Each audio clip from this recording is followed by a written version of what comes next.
السلام علیکم ورحمۃ اللہ وبرکاتہ۔ ڈیئر فرسٹ ایئر اسٹوڈنٹس، میں آپ کا عربک لیکچرر ہوں۔ میرا نام ہے سید عظمت علی۔ میں سری سائی ودیا وکاس کالج میں پچھلے 10 سال سے پڑھا رہا ہوں۔ اب انشاءاللہ آپ کو بھی میں عربک لینگویج پڑھاؤں گا۔ عربک آپ نے لیا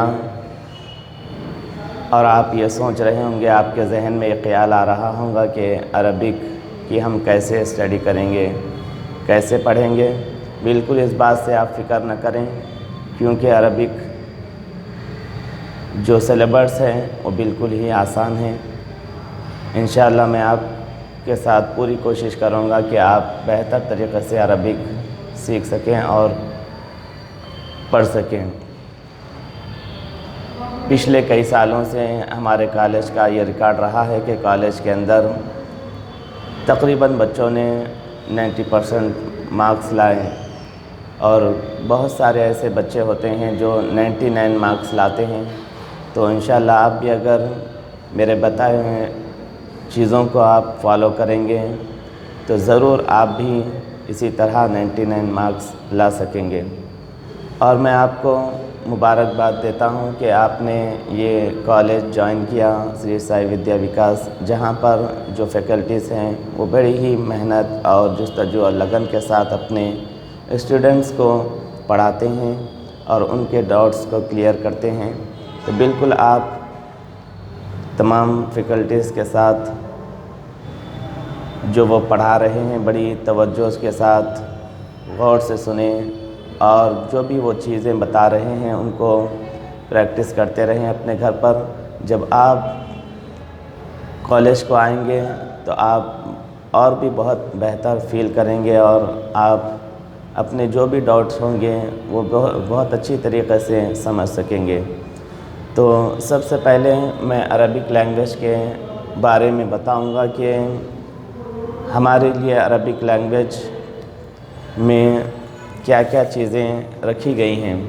عربک لینگویج کے اندر جو کتاب آپ کے لیے سلیبس بنایا گیا ہے وہ دلیل الکامل لاظہار العربیہ نام سے کتاب پبلش کی گئی ہے، جو آپ کو ہر بک سٹور پر مل جاتی ہے۔ آپ ضرور اس کتاب کو خریدیں اور اپنے پاس رکھیں، تاکہ جو بھی لیکچر ہم آپ کو دیں گے تو آپ پھر سے دوبارہ اس لیکچر کو اپنے بک کے ذریعے سے بھی ٹیلی کر سکتے ہیں۔ تو اس کتاب کے اندر اس کے کانٹینٹس میں آپ دیکھیں گے کہ جو ہے آپ کو مختلف سیکشنز بنائے گئے ہیں، جس کے اندر فرسٹ سیکشن ہے قسم القواعد نام سے۔ قسم القواعد جس کے اندر آپ کو گرامر ملے گا، یعنی گرامر سیکشن ہے، اور دوسرا سیکشن ہے قسم النثر یعنی پروز سیکشن، اور تھرڈ سیکشن ہے قسم الشعر، قسم الشعر یعنی پوئٹری سیکشن، اور فورتھ سیکشن ہے قصص قصیرہ۔ قصص قصیرہ اس میں آپ کو نان ڈیٹیل سٹوریز دی گئی ہیں۔ تو آپ کو پروز سیکشن جو ہوگا اس کے اندر آپ کو جو بھی لیسن ہوگا اس کے کچھ کوشچن آنسرس ہوں گے، اور اسی طرح پوئٹری کے ورسز ہوں گے، جن میں سے ہر پوئٹری کے آپ کو 2 ورسز کم سے کم یاد کرنے ہوں گے، اور ان کا ٹرانسلیشن بھی یاد کرنا ہوگا۔ اور تھرڈ گرامر سیکشن میں گرامر ہوگا، جو زیادہ ٹف نہیں ہوگا بلکہ آسان ہے۔ آپ اس کو ایزیلی آپ اس گرامر سیکشن کو سمجھ سکتے ہیں۔ بالکل بیسکس اس کے اندر بتائے گئے ہیں، آپ بآسانی اس کو پڑھ سکتے ہیں، اور کوئی اس کے اندر آپ کو مشکل نہیں ہوگی۔ اور اسی طرح نان ڈیٹیل میں آپ کو اس سیکشن کے اندر کچھ اسٹوریز دی جاتی ہیں، اور اس اسٹوریز کے آپ کو کوشچنز کیے جاتے ہیں، یہ سیکشن جو ہوتا ہے نان ڈیٹیل کا، یہ آپ کو ایگزام پیپر کے اندر 4th بٹ میں اس سیکشن کے چند کوشچنس کیے جاتے ہیں، جن میں سے آپ کو 4 کوشچنس یا 2 کے آنسر دینے ہوتے ہیں کہ جس کے آپ کو 8 مارکس ملتے ہیں۔ تو اس طرح یہ 4 سیکشنز اس بک میں بنائے گئے ہیں جس کو آپ بآسانی پڑھ سکتے ہیں، اس کے تعلق سے آپ کو کوئی فکر کرنے کی ضرورت نہیں ہے۔ تو سب سے پہلے آج ہم آپ کو کوئی مشکل نہ ہو اس لیے آسانی کے طور پر جو لاسٹ سیکشن ہے جو بالکل ہی آسان ہے، جس کے اندر عربک میں آپ کو ایک اسٹوری بتائی جاتی ہے اور اس اسٹوری کے آپ کو کچھ کوشچنس کیے جاتے ہیں اور ان کوشچنس کا آپ کو عربک میں جواب دینا ہوتا ہے۔ تو ان کوشچنس کے آنسرز کا آپ پریکٹس کریں گے۔ بالکل ہی چھوٹے سے آنسر ہوتے ہیں، بس بہت 4 ورڈز میں آپ یا 3 ورڈز میں آپ، بعض تو کوشچنس کے آنسر 1-2 ورڈز میں بھی ہوتے ہیں، تو آپ اس کو آسانی سے ان کا آنسر دے سکتے ہیں۔ تو سب سے امپورٹنٹ چیز عربک آپ لیے ہیں تو سب سے امپورٹنٹ چیز یہ ہے کہ آپ عربک جو ٹیکسٹ ہوتا ہے اس کو پڑھنے کی کوشش کرنی چاہیے کہ بہت سارے جو بچے ہیں وہ عربک اسٹارٹنگ سے نہیں جانتے ہیں، جیسا کہ بہت سے بچے فرسٹ اسٹینڈرڈ سے 10th SSC تک جو پڑھتے ہیں تو آپ کو انگلش بھی اس میں ملتی ہے، تیلگو بھی ملتی ہے، ہندی بھی ملتی ہے، لیکن بہت سے بچے ایسے ہیں کہ جو عربک سے واقف نہیں ہوتے ہیں۔ لیکن اس سے فکر کرنے کی کوئی بات نہیں ہے کہ بہت سے بچے قرآن ریڈنگ سیکھتے ہیں، قرآن کی ریڈنگ سیکھتے ہیں، تو قرآن کی ریڈنگ جس طرح آپ کرتے ہیں اسی طرح عربک کی بھی ریڈنگ کی جاتی ہے۔ یہاں پر آپ کو جو بچے قرآن پڑھتے ہیں دیکھ کر ان کے لیے کوئی دشواری اور کوئی مسئلہ نہیں ہوگا، اور جن بچوں کو اردو لینگویج آتی ہے، اردو لینگویج وہ لکھ سکتے ہیں، پڑھ سکتے ہیں، تو ان کے لیے بھی بہت سی آسانی ہے۔ لیکن اس کے ساتھ ساتھ میں آپ کو ریڈنگ کیسے کرنی ہے اور رائٹنگ کس طرح سے آپ کو پریپریشن کرنا ہے رائٹنگ کی، یہ بھی میں آپ کو بعد میں بتاؤں گا۔ تو سب سے پہلے یہ ہے کہ جو بھی آپ کو لیسن پڑھایا جا رہا ہے اس کو غور سے سنیں، اور پھر اس لیسن کے حوالے سے جو آپ کو کوشچن آنسرز دیے جا رہے ہیں ان کوشچن آنسرز کے اپنے گھر بیٹھے پریکٹس کرتے رہیں، کیونکہ کوشچن آنسر بالکل ہی ایزی ہوتے ہیں، 1-2 ورڈ کے آنسر ہوتے ہیں، تو اس کو بار بار آپ اس کی رائٹنگ پریکٹس کرتے رہیں گے تو آپ کو بعد میں بہت سی آسانیاں ہوں گی۔ کیونکہ بہت سے بچے عربک یا اردو لکھنا نہیں جانتے، تو ان کے لیے بہت امپورٹنٹ ہے کہ وہ بہت سی جو ایکسرسائز کرتے رہیں، لکھتے رہیں، لکھنے کی کوشش کرتے رہیں۔ تو آج ہم جو ہماری سلیبس کے اندر جو 4 سیکشن بنائے گئے ہیں ان میں سے سب سے لاسٹ جو سیکشن ہے نان ڈیٹیل کا، تو ہم آج نان ڈیٹیل جو سیکشن ہے اس سیکشن کا ایک لیسن آپ کو پڑھائیں گے۔ آپ کو بس اس لیسن کو سننا ہے اور پھر اس کے بعد ہم آپ کو اس لیسن کے کوشچن آنسرز جو ہوتے ہیں اس کوشچن آنسرز کو آپ کوشچنس اور اس کے آنسر آپ کو بتائیں گے، تو آپ ان کوشچنس اور کے بعد جو آنسر آپ کو دیے جا رہے ہیں ان آنسرز کی آپ پریکٹس کرتے رہیں تو آپ کے لیے بہت آسانی ہوگی کہ جو 4th بٹ ہوتی ہے ایگزام کے اندر اس 4th بٹ میں آپ کو 8 مارکس دیے جاتے ہیں، تو وہ 2 کے آنسر آپ کو دینے ہوتے ہیں، تو بالکل ہی آسان طریقے سے آپ جو اس کوشچن کے آنسر دے سکتے ہیں۔ تو سب سے پہلے میں آپ کو آج کا جو سیکشن ہے نان ڈیٹیل اس کی ایک اسٹوری ہے، اس اسٹوری کے بارے میں وہ اسٹوری آپ کو بتاؤں گا۔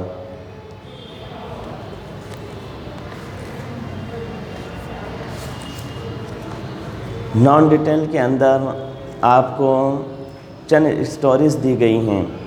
ان میں سے فرسٹ اسٹوری ہے ام المومنین سیدتنا خدیجۃ الکبریٰ رضی اللہ تعالی عنہا کے تعلق سے۔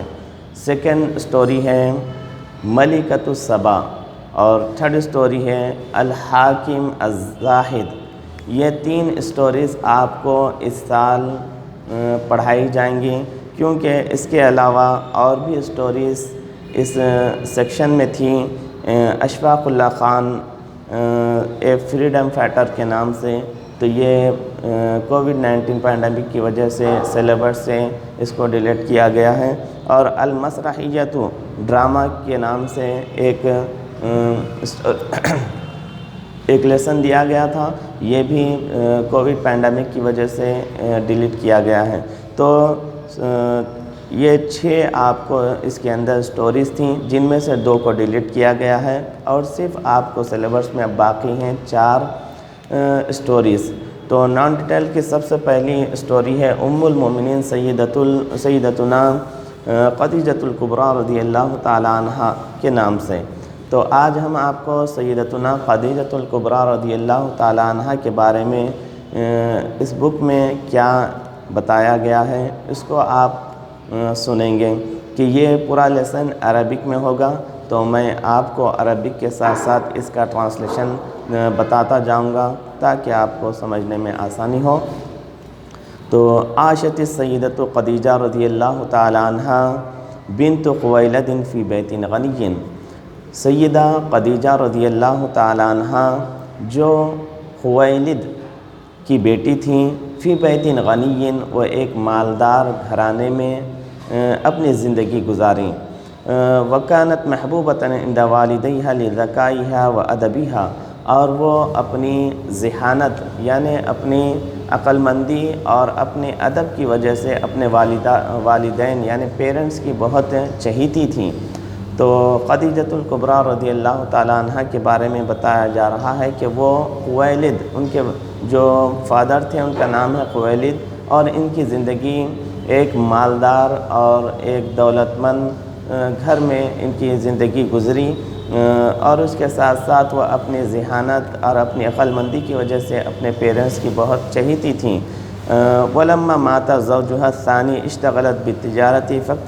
فاکتسبت مالا کثیرا۔ اور آگے بتایا جا رہا ہے کہ جب ان کے دوسرے شوہر کا انتقال ہوا، اشتغلت بالتجارت، وہ بزنس میں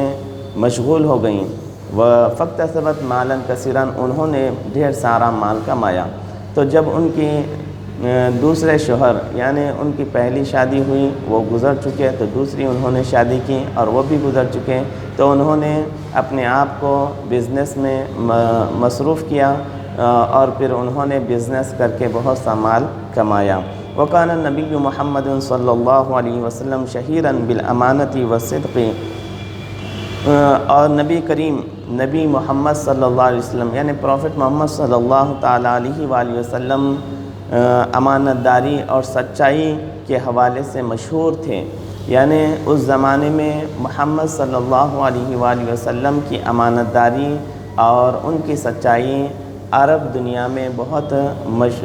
فیمس تھے اپنی امانت داری اور سچائی کے بارے میں۔ فاختارتہ السیدۃ خدیجۃ لیعمل فی تجارتہا، تو سیدہ خدیجہ رضی اللہ تعالی عنہا نے انہیں اپنے بزنس کے کام کے لیے چن لیا۔ یعنی اس وقت وہ ایک لیڈی تھیں، کیونکہ اس وقت تجارت کے لیے، بزنس کے لیے ادر کنٹریز کا سفر کرنا پڑتا تھا، ادر کنٹریز کو ٹریول کرنا پڑتا تھا، جس کی وجہ سے آپ کو مشکل ہو سکتی تھی۔ تو انہوں نے اپنی تجارت کے لیے، اپنے بزنس کے لیے ایک بہت ہی امانت دار اور سچے شخص کی،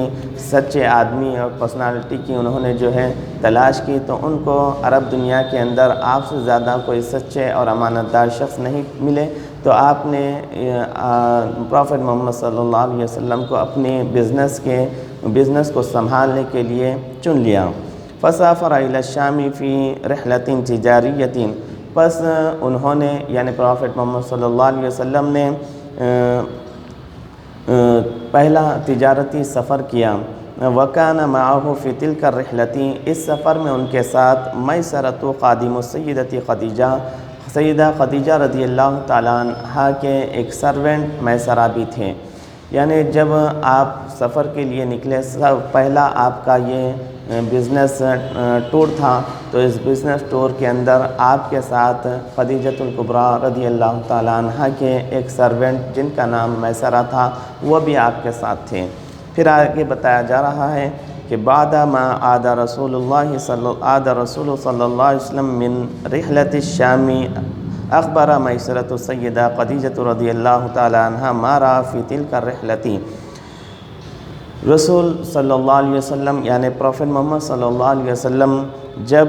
شام کے سفر سے، شام کا مطلب یہ ہے کہ شام ایک کنٹری کا نام ہے جسے آج ہم سیریا کے نام سے جانتے ہیں، تو شام کے سفر سے جب آپ واپس لوٹ کر آئے تو میسرہ جو آپ کا سرونٹ تھا اس نے پروفٹ محمد صلی اللہ علیہ وسلم کے بارے میں خدیجۃ الکبریٰ رضی اللہ تعالیٰ عنہ کو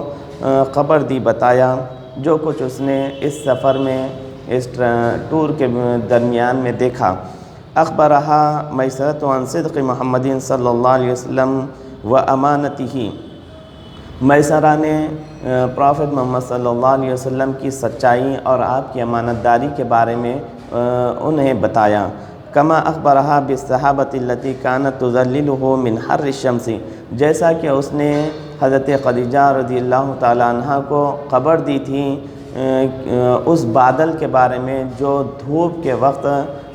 وقت آپ کے دھوپ کی گرمی سے آپ کو سایہ دیتا تھا۔ یعنی میسرہ نے جو آپ کے بارے میں یہ بتایا تھا کہ محمد صلی اللہ تعالیٰ علیہ وآلہ وسلم کی یہ ایک خاصیت ہے کہ وہ جب دھوپ کی تپتی گرمی میں ہوتے ہیں تو اس وقت ایک بادل خدا کی طرف سے ان کے اوپر سایہ کرتا ہے۔ تو اس نے یہ بات حضرت خدیجہ رضی اللہ تعالیٰ عنہ کو بتائی تھی، اور اسی نے آپ کی امانت داری اور سچائی کے بارے میں بھی حضرت خدیجہ الکبریٰ رضی اللہ تعالیٰ عنہ کو بتایا۔ پھر اس کے بعد آگے بتا رہے ہیں کہ تأثرت السیدۃ خدیجۃ رضی اللہ تعالیٰ عنہ بے اخلاق محمد صلی اللہ علیہ وسلم، سیدہ خدیجہ رضی اللہ تعالیٰ عنہ حضرت محمد صلی اللہ علیہ وسلم کے اخلاق سے بہت متاثر ہوئیں۔ اخلاق کا مطلب ہے کہ اخلاق سے بہت متاثر ہوئیں، اٹریکٹ ہوئیں، اور اسی طرح فعرضت علیہ اقتراح الزواج منہا، انہوں نے آپ سے شادی کرنے کا پرستاؤ یا شادی کرنے کا معروضہ رکھا۔ وَلَقَدْ اختارت خدیجۃ محمد صلی اللہ علیہ وسلم رغم ان کثیرا من الاغیار خطبوها، باوجود کہ خدیجۃ الکبریٰ رضی اللہ تعالیٰ عنہ نے پروفٹ محمد صلی اللہ علیہ وسلم سے شادی کرنے کو چنا، جبکہ بہت سے عرب کے مالداروں نے آپ کو شادی کا پیغام بھیجا۔ وبعد الزواج مع الرسول صلی اللہ علیہ وسلم وقفت السیدۃ خدیجہ رضی اللہ تعالیٰ عنہ اموالها للنبی صلی اللہ علیہ وسلم۔ شادی کے بعد خدیجۃ الکبریٰ رضی اللہ تعالیٰ عنہ نے اپنا سارا مال نبی یعنی پروفٹ محمد صلی اللہ تعالیٰ علیہ وآلہ وسلم کے لیے وقف کر دیا۔ تو اس طرح حضرت خدیجۃ الکبریٰ رضی اللہ تعالیٰ عنہ نے پروفٹ محمد صلی اللہ علیہ وسلم کی امانت داری اور سچائی کو دیکھ کر ان سے اس طرح پیغام نکاح بھیجا، ان سے آپ کا نکاح ہو گیا۔ بعد میں آپ نے ساری بزنس کی ذمہ داریاں محمد صلی اللہ علیہ وسلم کے حوالے کر دیں۔ کان محمد صلی اللہ علیہ وسلم یتعبد فی غار حرا، محمد صلی اللہ علیہ وسلم غار حرا نامی ایک کیو میں، ایک غار میں وہ عبادت کیا کرتے تھے۔ ذات یوم نزل علیہ جبرائیل علیہ السلام فی غار حرا بالوحی اول، ایک روز جبرائیل علیہ السلام غار حرا میں پہلی وحی لے کر اترے، یعنی جو میسج ہے گاڈ کا، خدا کا، اللہ کا، وہ سب سے پہلے جو آیا وہ غار ہرا کا جو کیو ہے، ہرا نامی ایک کیو تھا جو جبل نور یعنی نور ماؤنٹین، اس کے اندر ایک کیو تھا جس کا نام تھا ہرا۔ تو اس کے اندر جبریل یعنی ایک اینجل کا نام ہے جو سارے اینجلز کے وہ کنگ ہیں، تو وہ اس پیغام کو اللہ کی طرف سے لے کر اترے۔ وہی 5 آیات من سورۃ العلق، تو قرآن جسے کہا جاتا ہے تو اس کا پہلا پیغام جو کیو ہرا میں، غار ہرا میں جبریل نامی اینجل لے کر آئے تھے، وہ 5 آیتیں تھیں، 5 ورسز تھے سورہ علق کے۔ تو وہ 5 ورسز کیا ہیں؟ تو وہ 5 ورسز یہ ہیں: اقرأ بسم ربک الذی خلق، پڑھیے اپنے اس رب کے نام سے کہ جس نے آپ کو پیدا کیا۔ خلق الانسان من علق، جس نے انسان کو جمے ہوئے خون سے پیدا کیا۔ اقرأ وربک الاکرم، پڑھیے پڑھیے آپ کا رب بہت مہربان ہے۔ الذی علم بالقلم، جس نے قلم کے ذریعے سے علم عطا کیا، نالج عطا کیا۔ علم الانسان ما لم یعلم، جس نے انسان کو وہ سکھایا جو وہ نہیں جانتا تھا۔ وکانت تلک الآیات اول ما نزل من القرآن الکریم، یہی وہ سب سے پہلی آیتیں ہیں جو قرآن مجید کی نازل ہوئیں۔ یعنی قرآن مجید جسے مسلم ریڈ کرتے ہیں، جسے آسمانی کتاب جانتے ہیں، تو اس میں اس کا جو سب سے پہلا پیغام تھا، جو میسج تھا گاڈ کی طرف سے، محمد صلی اللہ علیہ وسلم جو کہ میسنجر آف گاڈ ہیں، تو ان کو جو سب سے پہلا پیغام دیا گیا، اس کے اندر پڑھنے کے بارے میں کہا گیا کہ پڑھنے کے بارے میں آپ کو کہا گیا کہ اقرأ بسم ربک الذی خلق، کہ آپ اپنے رب کے نام سے پڑھیے جس نے آپ کو پیدا کیا۔ اور اس کے اندر قلم کی بھی اہمیت کو بتایا گیا کہ قلم کتنا امپورٹنٹ ہے، کہ یہ ایک ذریعہ ہے علم حاصل کرنے کا۔ تو سب سے پہلا جو پیغام میسنجر آف گاڈ محمد صلی اللہ علیہ وسلم کو اور آپ کے جتنے فالوورز ہیں ان کے لیے جو سب سے پہلا پیغام ہے وہ نالج کا ہے کہ وہ پڑھیں لکھیں اور قلم کو اپنا ہتھیار بنائیں۔ رجع محمد صلی اللہ علیہ وسلم الی بیتہ واخبر خدیجہ رضی اللہ تعالی عنہ بما وقع، جب یہ وہی آپ پر قرآن کی سب سے پہلی آیتیں اتریں، آپ کو پڑھائی گئیں، تو اس کے بعد پھر کیا ہوا اس کے تعلق سے بتا رہے ہیں کہ محمد صلی اللہ علیہ وسلم اپنے گھر کو واپس لوٹائے۔ وَأَخْبَرَ خدیجہ رضی اللہ تعالیٰ عنہ بما وقع، تو حضرت خدیجۃ الکبریٰ رضی اللہ تعالیٰ عنہ کو وہ سب کچھ بتایا جو ان کے ساتھ واقع ہوا۔ فَأَسْرَعَتْ إِلَى ابْنِ أَمِّهَا وَرْقَةَ بْنِ نَوْفَلَ الَّذِي كَانَ بَارِيًا فِي التَّوْرَاةِ وَالْإِنْجِيلِ لِتَأْخُذَ رَأْيَهُ فَقَالَ لَهَا إِنَّهُ سَيَكُونُ نَبِيَّ هَذِهِ الْأُمَّةِ۔ تو آگے بتا رہے ہیں کہ جب حضرت محمد صلی اللہ علیہ وسلم اپنی بیوی حضرت خدیجہ کو یہ سب کچھ بتاتے ہیں تو وہ تیزی کے ساتھ اپنے چچیرے بھائی، چچا زاد بھائی ورقہ بن نوفل کے پاس دوڑتی ہوئی جاتی ہیں، کیونکہ بتایا جا رہا ہے کہ وہ تورات اور انجیل یعنی بائبل کے ماہر تھے، یعنی وہ جیوش کی جو کتاب ہے تورات اس کے بھی پڑھنے والے تھے اور وہ اس کا بھی انہیں نالج تھا، اور بائبل جو کرسچینٹی کی بہت مبارک کتاب ہے اس کے بھی وہ عالم تھے، وہ اس کو بھی جانتے تھے۔ تو وہ ان کے پاس گئیں تو تاکہ ان کی رائے لیں کہ وہ کیا کہتے ہیں اس واقعے کے بارے میں۔ تو فقال لها انه سيكون نبي هذه الامه، تو جب انہیں بتایا گیا کہ ایک اینجل اس طرح کے ہرا میں آ کر اس نے آپ کو اس طرح کا پیغام دیا ہے، تو آپ اس بارے میں کیا رائے رکھتے ہیں اور کیا کہتے ہیں؟ تو آپ کے چچیرے بھائی ورقہ بن نوفل نے حضرت خدیجۃ الکبریٰ رضی اللہ تعالیٰ عنہ سے کہا کہ سیکون نبی هذه الامہ، یہ اس امت کے نبی ہوں گے، یعنی یہ ساری مینکائنڈ کے لیے ایک پروفٹ بنیں گے۔ تو اس طرح کی خبر انہوں نے خدیجۃ الکبریٰ رضی اللہ تعالیٰ عنہ کو دی۔ تو یہ لیسن اور آگے بھی چل رہا ہے، انشاءاللہ کل ہم آپ کو اس لیسن کا اگلا حصہ بھی بتائیں گے، یا ابھی وقت ہوگا تو میں ابھی اسی کو بتا دیتا ہوں۔ تو آگے بتایا جا رہا ہے کہ فقال رسول اللہ صلی اللہ علیہ وسلم لزوجتہ الحبیبہ، تو محمد صلی اللہ علیہ وسلم نے اپنی پیاری بیوی سے کہا ان اللہ امرہ بان یقوم بانذار الناس ودعوتہم الی اللہ وحدہ، کہ اللہ نے انہیں حکم دیا ہے کہ وہ لوگوں کو برائیوں سے ڈرائیں اور انہیں ایک رب، ایک اللہ، ایک گاڈ کی طرف بلائیں۔ فمن ادعو، میں کسے بلاؤں؟ آپ خود کہہ رہے ہیں کہ فمن ادعو، میں کسے دعوت دوں، کسے میسج دوں اور کسے خدا کی طرف بلاؤں؟ ومن یستجیب لی، کون میری سنے گا؟ قالت لہ خدیجہ رضی اللہ تعالیٰ عنہ، تو خدیجۃ الکبریٰ رضی اللہ تعالیٰ عنہ نے کہا انی متصدق بک ومؤمنۃ بربک، میں آپ کی تصدیق کروں گی، یعنی میں آپ کو سچا مانوں گی اور میں آپ کے رب پر ایمان لاؤں گی۔ وبہذا کانت سیدۃ خدیجۃ رضی اللہ تعالیٰ عنہ اول من آمن بالنبی،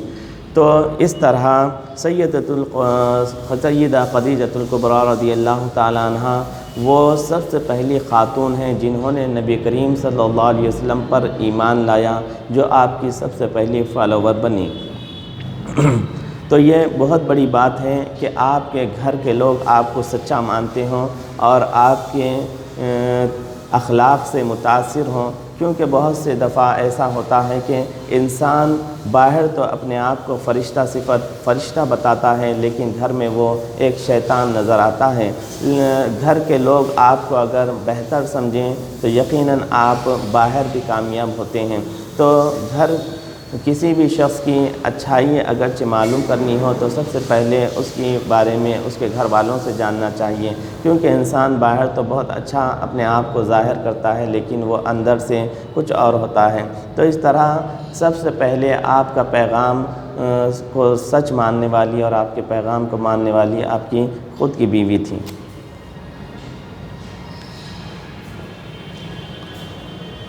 تو آج کا یہ لیسن ہم یہیں پر ختم کرتے ہیں اور اس کو ہم انشاءاللہ کل کنٹینیو کریں گے۔